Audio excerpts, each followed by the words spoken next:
During the next few minutes, we're going to show you how to properly sit in a kilt.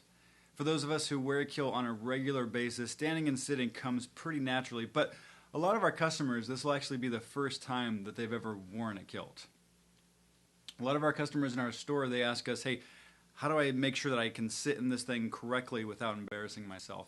And I'll give them a demonstration on how to do that, but also tell them that sitting and standing in a kilt is not an exact science. Everybody likely has their own technique that they add to it. At the end of the day, there are 2 points that you must master. The first one, number one, is make sure that when you sit down, that you sit on top of your plates so that they're laid flat underneath you. If you don't do that, you'll just sit down right about like this, and your legs will be in contact with the chair, and then the back of your kilt is just going to get really wrinkled in the back. The second main point is that when you sit, you want to make sure that you press down in the center of the kilt to help the sporran in the front of the kilt kind of go in the down direction, so that if somebody's sitting across from you, that they don't see anything except for the bottom of your kilt.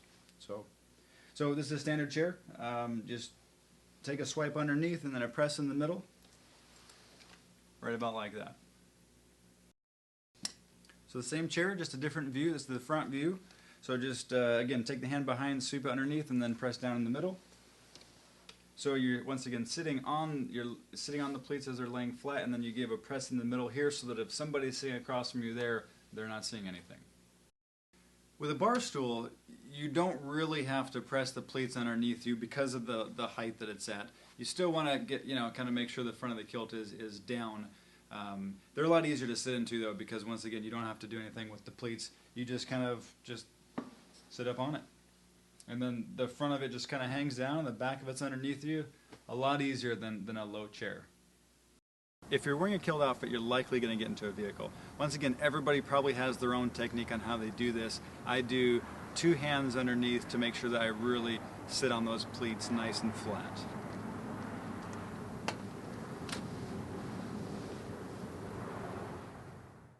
Be sure to practice your technique. You want to make sure that you're really comfortable in the kilt and also standing and sitting, especially if you're the groom. You definitely want to make a good impression on your in-laws.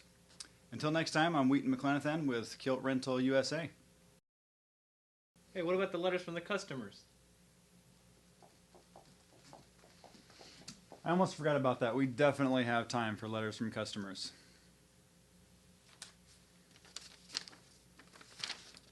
Smitty from Glasgow, Pennsylvania asks, how do I use the restroom in a kilt?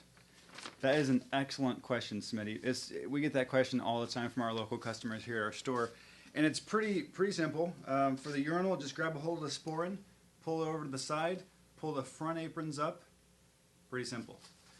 For the stall, there's no other option but to completely remove the kilt and the sporran and hang it out on the back of the door. Once again, this is Wheaton McLenathan with Kilt Rental USA. And be sure to check out our website as well as the rest of our kilt videos.